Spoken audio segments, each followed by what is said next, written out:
मेरा नाम काव्या है। जिंदगी ने मेरे साथ इतना बड़ा मजाक किया है कि मैं बता नहीं सकती। मैं समझती रही कि सब कुछ ठीक है, लेकिन फिर सब कुछ बर्बाद होता गया। मैंने सब कुछ स्वीकार कर लिया, क्योंकि मैं बेबस थी। मेरी कहानी सुनकर आप लोग भी हैरान रह जाएंगे। आखिर में आप लोग ही फैसला कीजिएगा कि मैंने सही किया है या गलत। मैं 17 साल की थी जब मेरी शादी हो गई।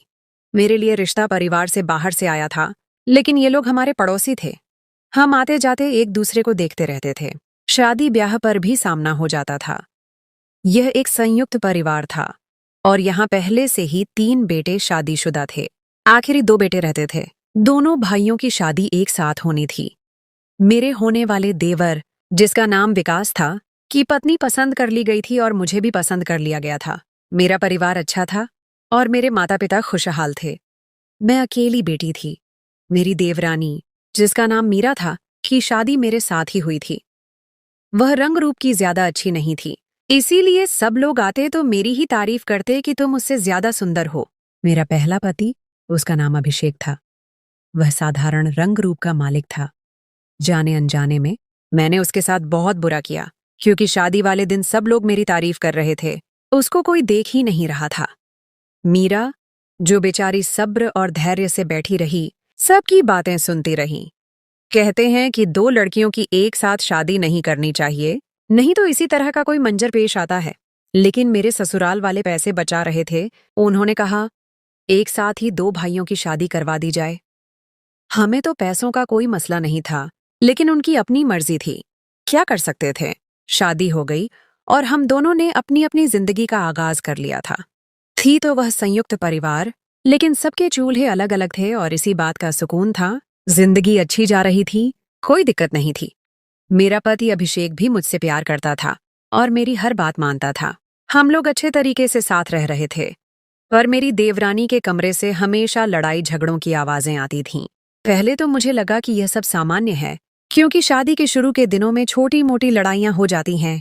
लेकिन वह लड़ाई नहीं होती, वह बहस होती है जिसमें पति पत्नी एक दूसरे को मनाते हैं। लेकिन यहाँ पर तो बहुत ज्यादा लड़ाई हो रही थी और मेरा देवर विकास बुरी तरह अपनी पत्नी पर चिल्लाया करता था।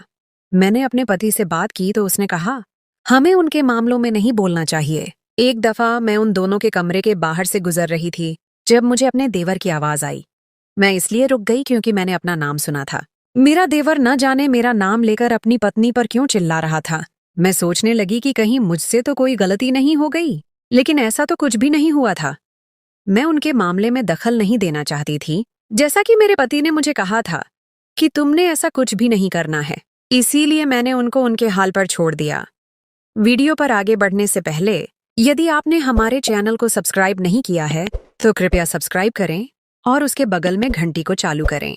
एक दिन मुझे मेरे देवर ने रोका और कहा, भाभी, आप मेरी पत्नी को कुछ सिखा दें। उसे कहें कि वह आपकी तरह सज धज कर रहा करे। मैंने अपने देवर को कहा, तुम्हारी पत्नी बहुत प्यारी है, उसे सजने की जरूरत ही नहीं है। तो वह कहने लगा, बिल्कुल भी प्यारी नहीं है, आप सब उसका दिल रखते हैं, तभी तो वह अपना ध्यान नहीं रखती है। एक दिन मेरा पति घर आया। उसने कहा कि उसका मूड ठीक नहीं है।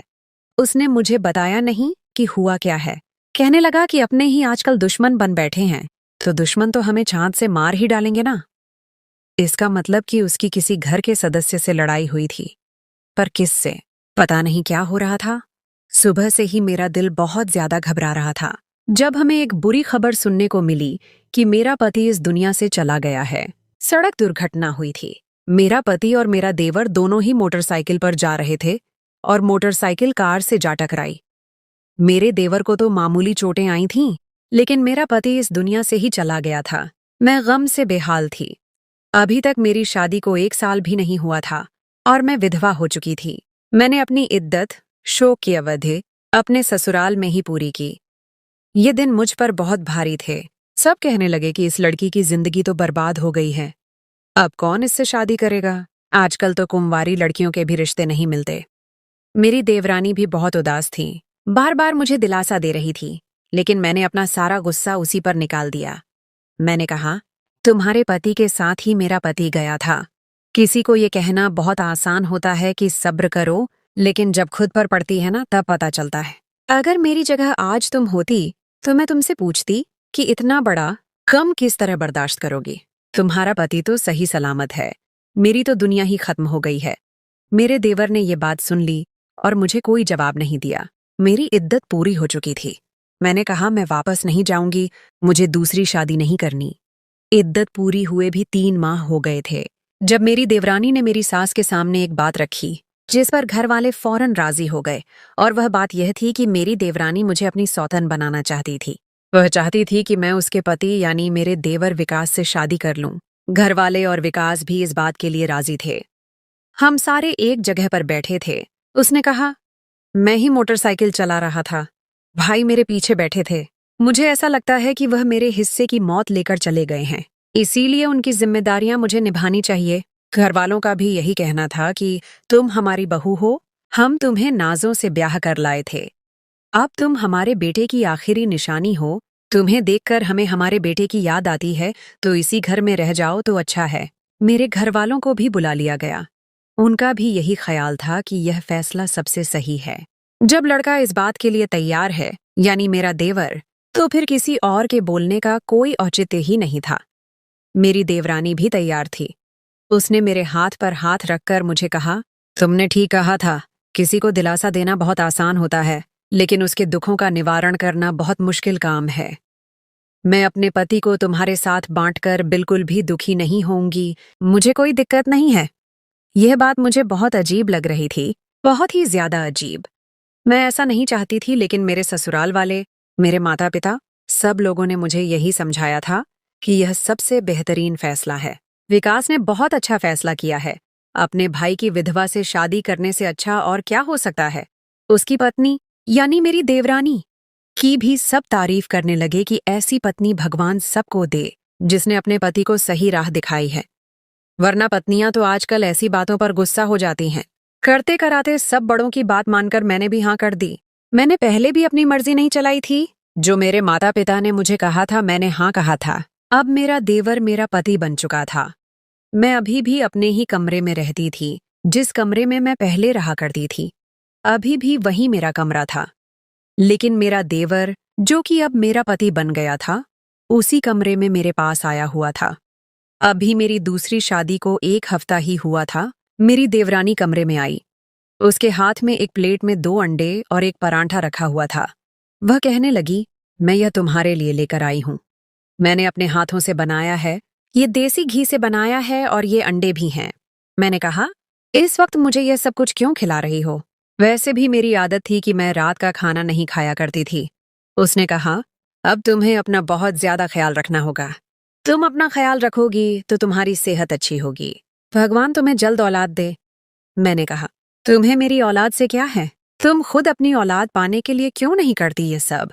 उसने कहा, मैं भी रोज यही करती हूँ, लेकिन तुम्हारी भी औलाद होनी चाहिए ना। अच्छा लगेगा मुझे जब तुम्हारी गोद में बच्चा होगा, और मेरी भी। काश कि मुझे मेरे पहले पति से बच्चा हो जाता, तो कम से कम उसकी कोई निशानी मेरे पास रह जाती। ये सुनते ही मीरा ने मुझे हैरान होकर देखा और कहा, ये बात सुनकर अजीब तो बहुत लगेगा तुम्हें, लेकिन भाइयों में कोई राज नहीं होता। विकास ने मुझे पहले ही ये बात बता दी थी कि तुम्हारा पूर्व पति इस दुनिया से चला गया, पर वह तुम्हें कभी भी औलाद नहीं दे सकता था, और तुम्हारे नाम के साथ ही मेरा पति मर गया, तो ये अच्छी बात है। उसने कहा, मेरा ये मतलब बिल्कुल भी नहीं था। मैंने तुम्हारा भला सोचा है, वरना कौन अपना पति किसी के साथ बांटता है? तुम मेरे एहसान का ये बदला दे रही हो? उससे इस तरह की बातें करके मेरा भी दिमाग जाने क्यों खराब हो गया था। अपने पति को मेरे साथ शादी कराने में उसे कौन सा फायदा था, फिर भी उसने ये सब कुछ किया। मैंने उससे माफी मांगी और अंडा परांठा खा लिया। मैंने कहा, वह वाकई अच्छी तो बहुत थी, मेरा ख्याल भी रखती थी। ऐसा भी कभी नहीं था कि उसने मुझसे कोई बदतमीजी की हो, जबकि मैंने एक दफा गुस्से में आकर उसे पूरी तरह से झिंझोड़ा था, लेकिन उसने उफ तक नहीं कहा था। और विकास भी मुझसे बहुत ज्यादा प्यार करता था। उसका बर्ताव मेरे साथ बिल्कुल भी ऐसा नहीं था जैसे मैं पहले उसकी भाभी थी, तो थोड़ी शर्म झिझक होना तो आम सी बात थी, लेकिन वह मेरे साथ ऐसे ही पेश आ रहा था जैसे मैं पहले दिन से उसकी पत्नी हूँ, और वह मुझसे बहुत ज्यादा प्यार करता है। वह मेरा ख्याल रखता था। कभी कभी तो मुझे जबरदस्ती उसे कमरे से निकालना पड़ता कि जाओ, अपनी पत्नी को भी वक्त दो जिसने मेरे लिए इतनी बड़ी कुर्बानी दी है। और मेरा पति किसी छोटे बच्चे की तरह जिद करने लगता और मेरे कमरे से जाता ही नहीं था। मेरी सास ने मुझे समझाया कि इसे अपनी तरफ ज्यादा मत लगाओ, तुम बहुत ज्यादा खूबसूरत हो, लेकिन इसकी पत्नी ने तुम्हारे लिए ये सब कुछ किया है, तुम कभी भी इसे इसकी पत्नी से दूर मत करना। मैंने कहा, मैं ऐसा बिल्कुल भी नहीं कर रही हूँ, लेकिन वह मेरा पति है, उसकी बात भी तो नहीं टाल सकती, उसे धक्के देकर तो कमरे से नहीं निकाल सकती। लेकिन जाने अनजाने में शायद मैं अपनी देवरानी के साथ गलत कर रही थी, क्योंकि उसने मेरा बहुत साथ दिया था। मैंने उसको सारी बात बता दी थी कि दरअसल मैं कुछ नहीं कर सकती, मर्दों का तो तुम्हें पता है, वह खुद ही मेरे कमरे से बाहर नहीं जाता है। तो मीरा ने कहा, कोई बात नहीं, वैसे भी तुम कोई गैर थोड़ी हो, तुम तो उसकी पत्नी हो। अच्छी बात है, तुम लोगों का आपस में रिश्ता मजबूत होना चाहिए। खुशकिस्मत हैं वो औरतें जिनके पति उनको बहुत ज्यादा पसंद करते हैं, और जिनके पति अपनी पत्नी को पसंद नहीं करते, उनकी किस्मत बहुत ज्यादा बुरी होती है। यह बात कहते हुए मेरी देवरानी कहीं खो गई थी। वह बहुत अच्छी इंसान थी, मेरा बहुत ज्यादा ख्याल रखती थी। वह रोज रात को मुझे अच्छी चीजें खिलाती, दूध पिलाती, मुझे रोज डॉक्टर के पास भी ले जाती मेरा चेकअप करवाने के लिए। डॉक्टर ने बताया था कि सब कुछ ठीक है, जल्द ही आप मां बनेंगी। डॉक्टर के पास जाना तो हम लोगों का बहाना था। वहीं पर हम लोगों ने एक पार्क देखा हुआ था, जहां पर हम लोग टहल लेते थे और बातें भी करते थे। कभी कभी डॉक्टर से भी चेकअप करवा लेते थे। इसके अलावा मेरी देवरानी एक और काम भी करती थी, वह मेरे तकिए के नीचे पैसे रख के जाया करती थी। एक दफा मुझे लगा कि गलती से रख गई है। मैंने कहा, तुम कमरे में आई थी तो पैसे मेरे कमरे में ही भूल गई हो। लेकिन उसने कहा, नहीं, वह पैसे मेरे नहीं थे, मैंने तुम्हारे लिए ही रखे थे। मैंने कहा, तुम इतने सारे पैसे कहाँ से ले आई और तुम अपने पैसे मुझे क्यों दे रही हो?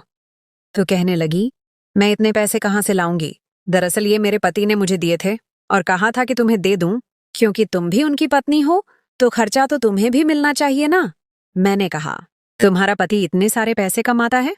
तो कहने लगी, हमारा पति तो पहले दिन से ही बहुत ज्यादा पैसे कमाता था। कभी कभी तो मुझे लगता था कि पिछले पैसे पड़े हैं और फिर से और मिल जाते हैं। मेरी तो किस्मत खुल गई है। अब तुम भी उसकी पत्नी हो, इसीलिए आधे तुम्हारे लिए रख के चली जाती हूँ। मैंने कहा, चलो अच्छी बात है, इसका मतलब है मेरे पति के, यानी मेरे ही पैसे थे। अपने पहले पति की याद दिल से तो न गई थी, लेकिन मेरी जिंदगी बर्बाद होने से बच गई थी। अब मैं किसी की विधवा नहीं, बल्कि किसी की पत्नी थी। हम दोनों में बहुत ज्यादा प्यार बढ़ गया था। हम दोनों ने चीजें भी एक जैसी ही लेनी शुरू कर दी थीं। एक दिन हम लोग अस्पताल गए, जब मैंने और देवरानी ने एक ही जैसी चादर पहनी हुई थी।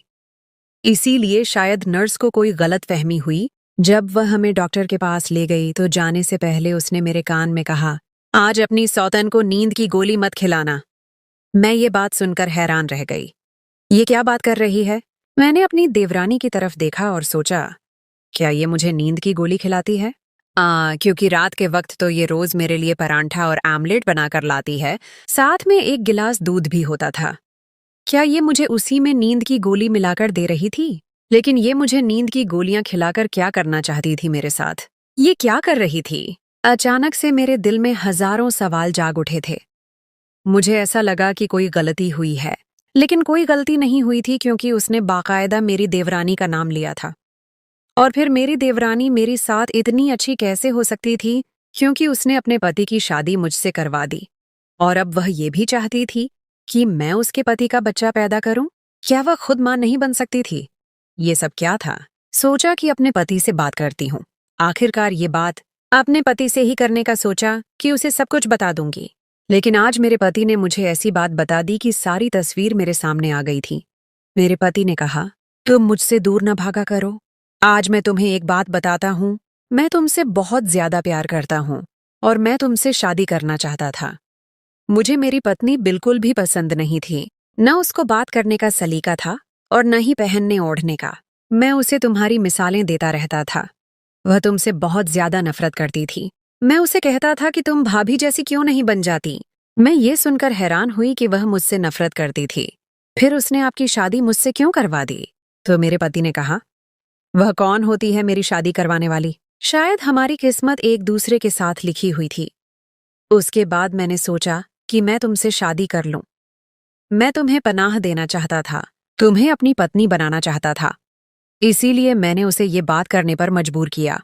वह ये बात हरगिज नहीं करना चाहती थी, लेकिन मैंने उसे कहा कि तुमने घर में मेरी शादी की बात नहीं की तो मैं तुम्हें तलाक दे दूंगा। इसीलिए उसने ये बात मान ली। फिर मैंने ये भी कहा कि वह तुम्हारा बहुत ज्यादा ख्याल रखे, क्योंकि मैं तुमसे बहुत प्यार करता हूँ। मैं अपनी सारी जिंदगी तुम्हारे साथ गुजारना चाहता हूँ। जब मेरे पति ने मुझे ये बात बताई तो फिर मैंने भी अपने पति को वह सारी बात बता दी। मेरा पति हैरान रह गया। उसने कहा, मैंने तुम्हारे लिए कभी भी पैसे उसके हाथ में नहीं दिए। वह तुमसे झूठ बोल रही है। हम एक काम कर सकते हैं कि हम उस डॉक्टर के पास जाएं जिसके पास वह तुम्हें लेकर जाती है।